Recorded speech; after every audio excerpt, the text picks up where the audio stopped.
I want to take you for a ride. To date, the Marvel vs. Capcom series of fighting games has spanned 4 installments. The first game released in 1998, but the origins of the series go back a lot longer than that, all the way back to 1993 in fact. Today I want to go on a journey and look back at the decades-long history of the bizarre and fun collaborations between one of the greatest comic companies in the world and one of the greatest gaming companies in the world. This is the complete history of Marvel vs. Capcom. The first Marvel game made by Capcom was the excellent arcade beat-em-up The Punisher back in 1993. Perhaps because it was based on one of Marvel's lesser-known franchises, the game was only a modest hit in the arcades, but it was the first of many Marvel games to come.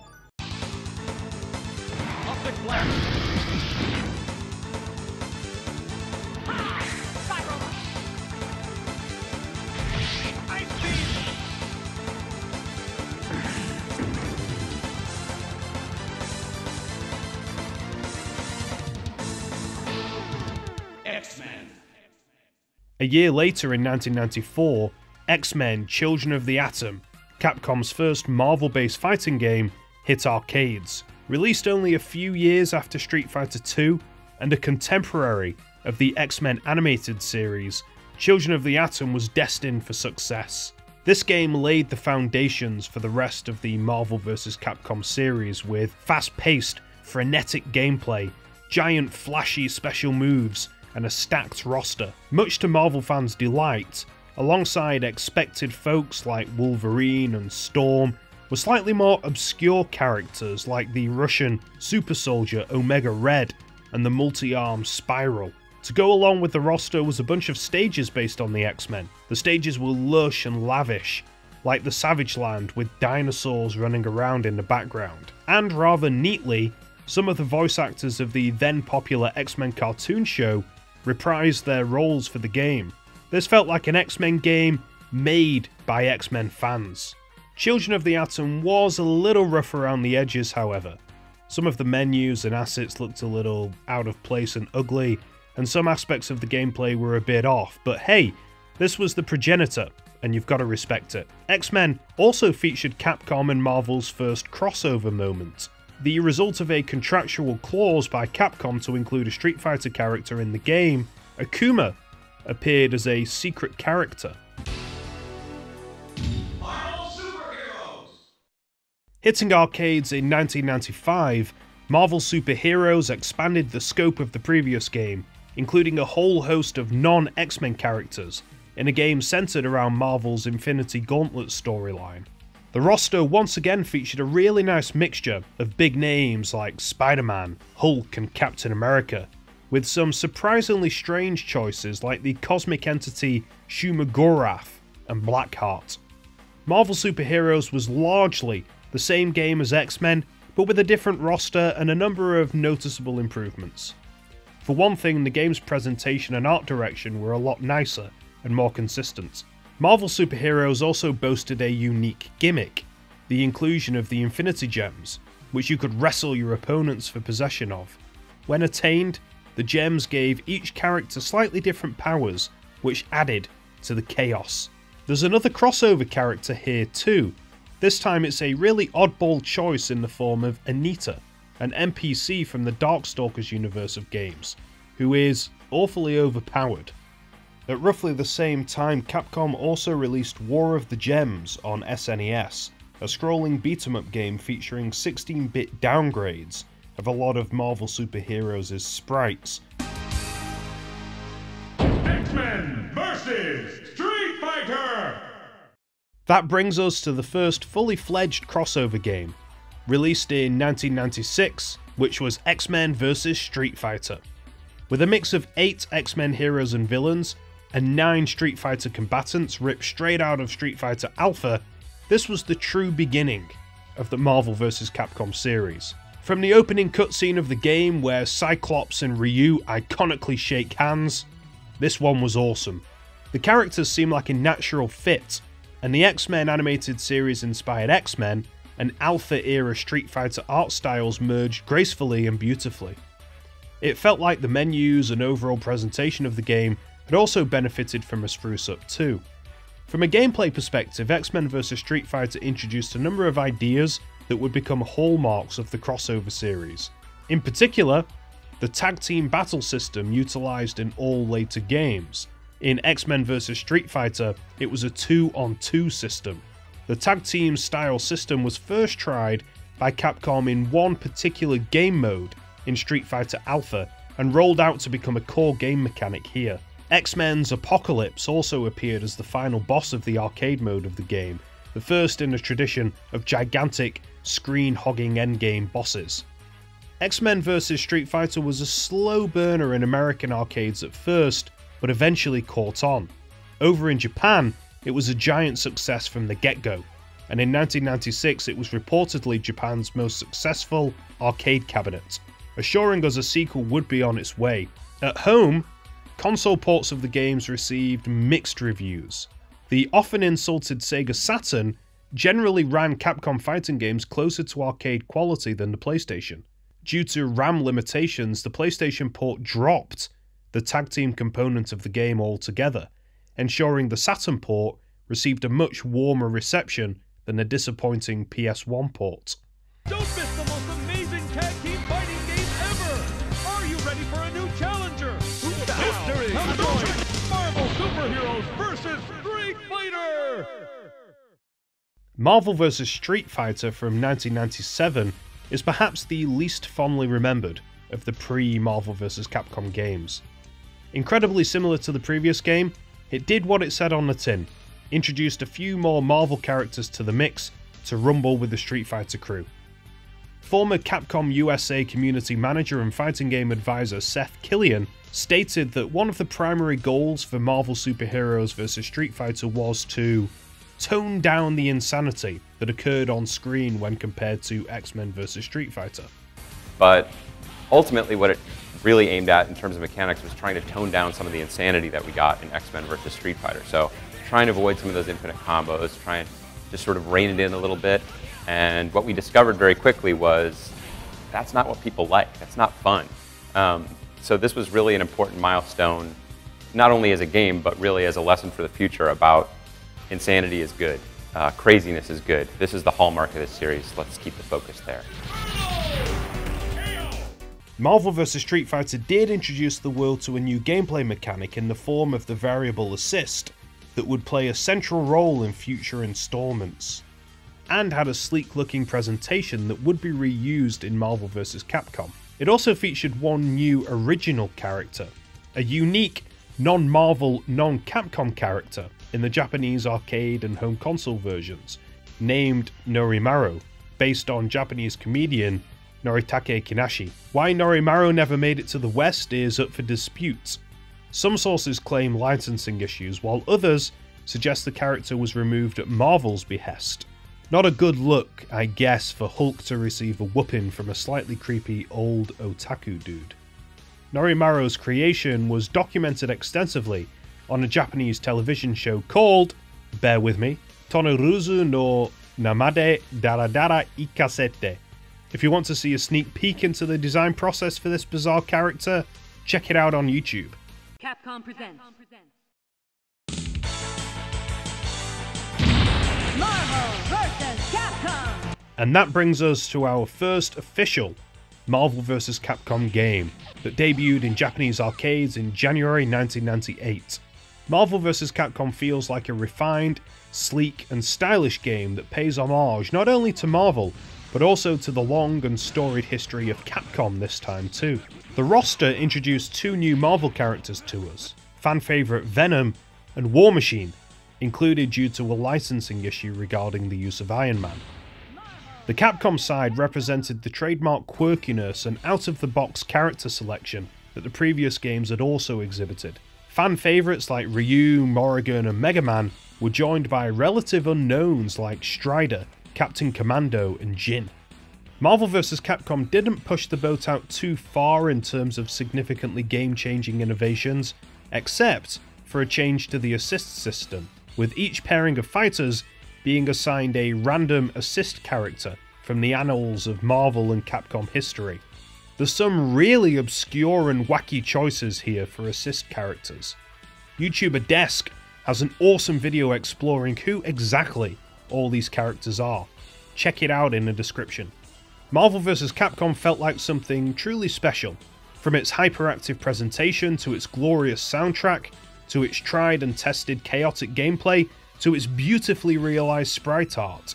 It was a celebration of a successful 5-year partnership between Marvel and Capcom, and a celebration of Marvel and Capcom's separate lineages coming together like never before.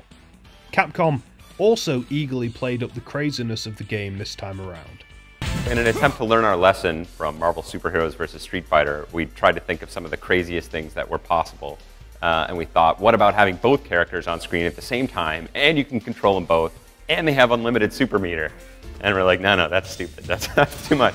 But they did it anyway, and that's where we got these duo team attacks.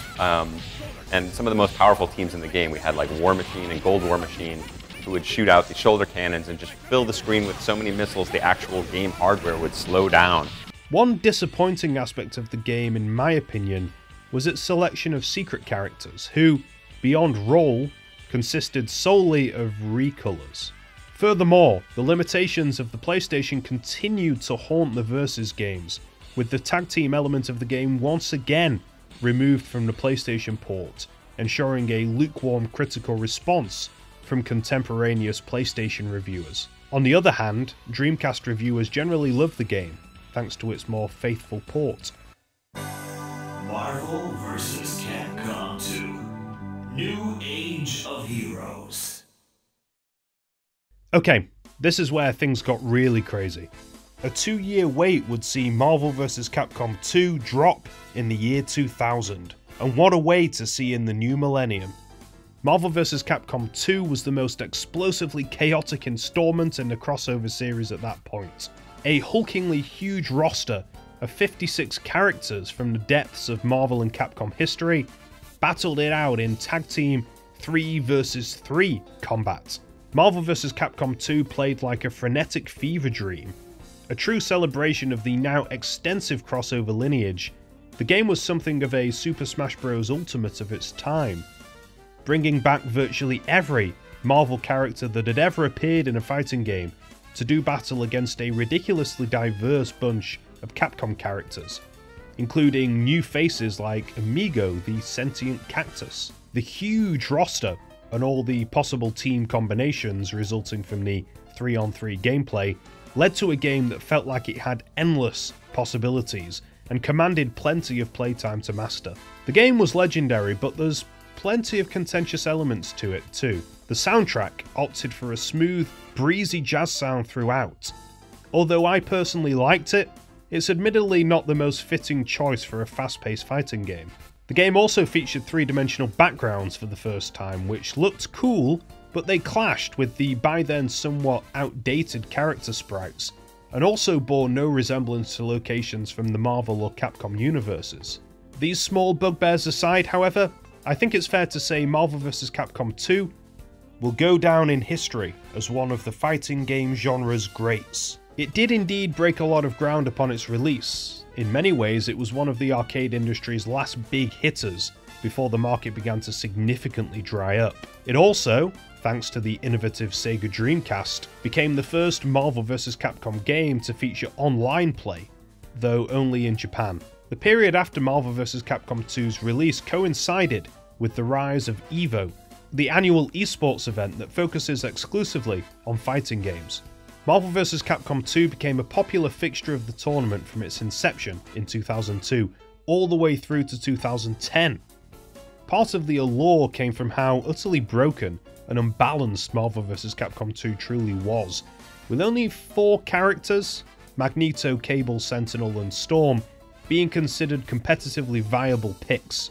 EVO helped to cement Marvel vs. Capcom 2's legacy and reputation, but plenty of semi-viral moments from other tournaments and competitions found themselves being uploaded and enjoyed on the early days of YouTube too.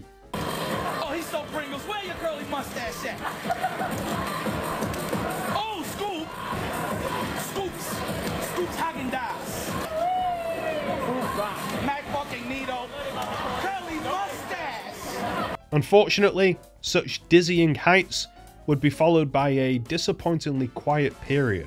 Shortly after the PlayStation 2 and Xbox ports of Marvel vs. Capcom 2 released, the fruitful partnership between Marvel and Capcom would come to an end, as Marvel looked to explore new pastures, entering into a licensing agreement with Activision to develop new Marvel games. Before the two would eventually reunite, they both struggled in the fighting game department. Capcom's Capcom vs SNK crossover series was successful, but when that partnership dried up too, Capcom released the very poor Capcom Fighting Evolution, while the EA developed Marvel fighting game Marvel Nemesis Rise of the Imperfects failed to make a splash.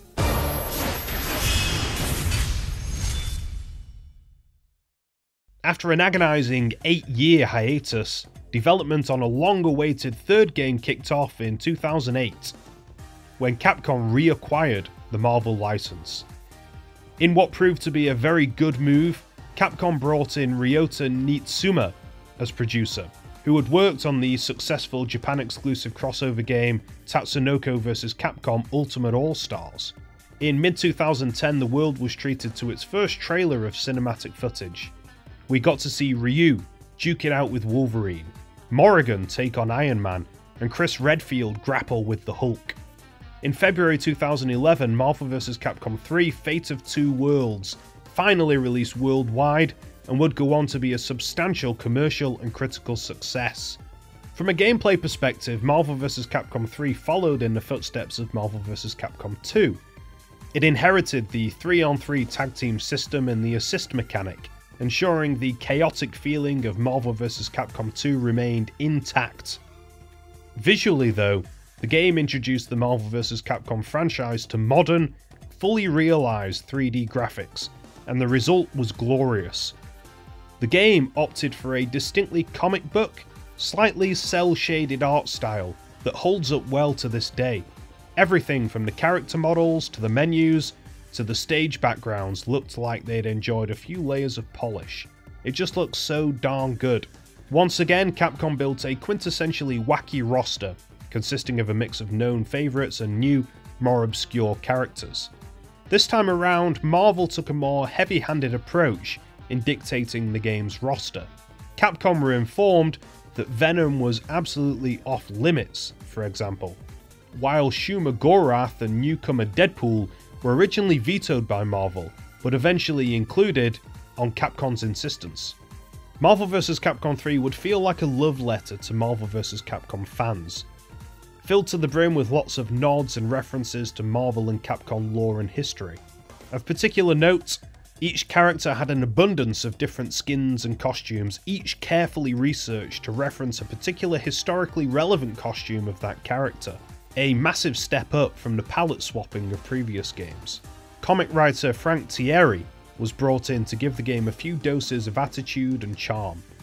Thierry wrote a lot of pre-fight and post-fight one-liners, another loving bit of fan service where players got the opportunity to see the characters briefly interacting with each other.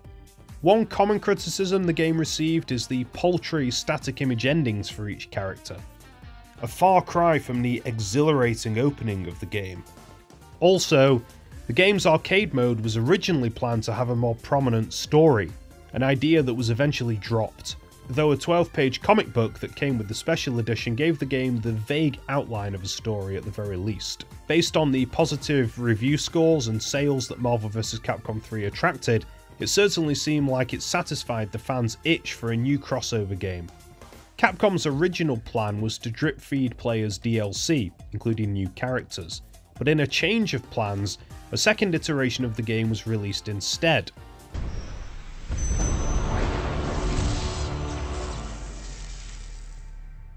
Ultimate Marvel vs. Capcom 3. Later in 2011, Capcom released an updated version of the game, Ultimate Marvel vs. Capcom 3. With a bunch of interesting new characters like Ghost Rider and Nemesis, some gameplay and balancing tweaks, and a couple of new modes thrown in for good measure, it was generally considered to be the definitive way to play Marvel vs. Capcom 3. But not everyone was happy with Capcom essentially re-releasing the game less than a year after its original release, an old school method employed by Capcom since the days of Street Fighter II It left some fans feeling scorned, especially because it still left some stones unturned, like the lackluster endings not being improved. So now let's go over this. What do we get in Ultimate Marvel vs. Capcom 3? Well, spectator mode, I'm not counting that. New balancing, not counting that. That could be taken care of in patches, both of which were supposed to be. So you get 12 new characters, 6 of which nobody cares about. For a retail game, for a retail price. What is $40? $50? $40? However, as with Marvel vs. Capcom 2, Ultimate Marvel vs. Capcom 3's strong presence at EVO helped to cement its legacy as a worthy installment in the series. In 2013, the relationship between Marvel and Capcom once again came to an end. Marvel at this point were a property of Disney, who had their own video game wing, and entertained the idea of self-publishing their own Marvel games without outside assistance. For Marvel vs. Capcom fans, the move would be disastrous, and would see all Marvel vs. Capcom games removed from digital storefronts, and all hope of another installment in the Marvel vs. Capcom series dashed.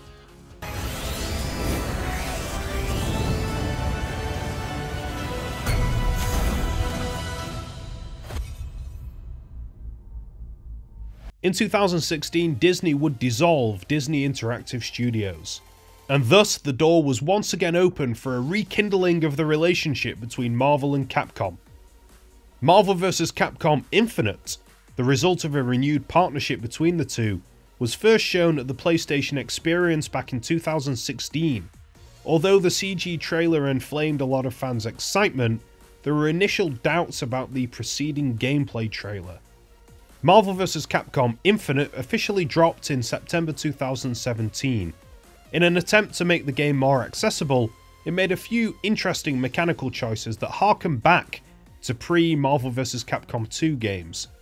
Gone was the 3 vs 3 tag teams in favour of the classic 2-on-2 format, also making a return with the Infinity Gems, or should I say Infinity Stones, each with a unique power.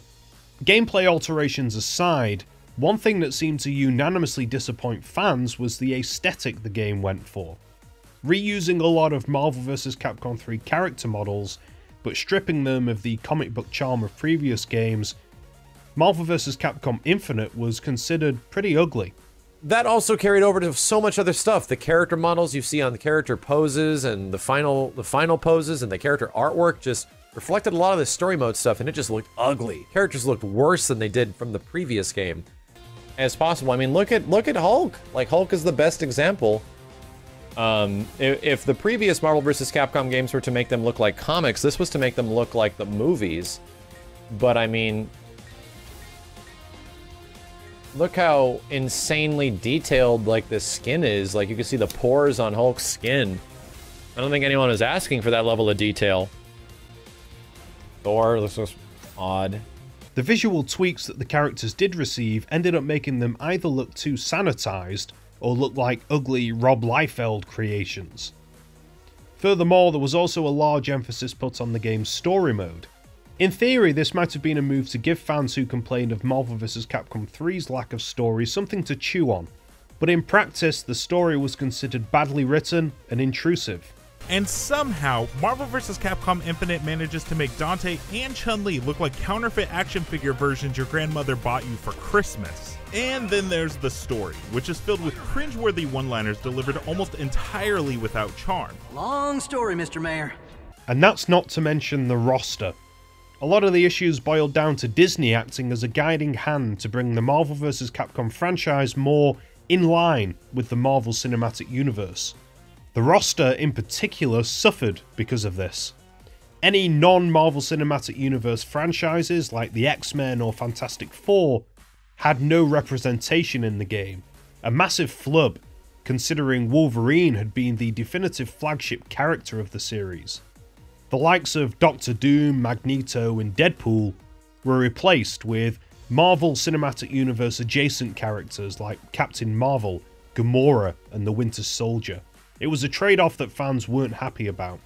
Capcom's director of production, Michael Evans, alienated fans further by defending the lack of X-Men characters by saying, "Your modern Marvel fan, maybe they don't even remember some of the X-Men characters, but they know some of the Guardian characters or Black Panther, you know what I mean? The result of all of this was Marvel vs. Capcom Infinite being something of a disappointment. It received a lukewarm critical reception, a negative response from a lot of fans, but the most damning indicator of Marvel vs. Capcom Infinite's negative reputation came with the announcement of EVO 2018. For the first year since its inception, there would be no Marvel vs. Capcom at the event.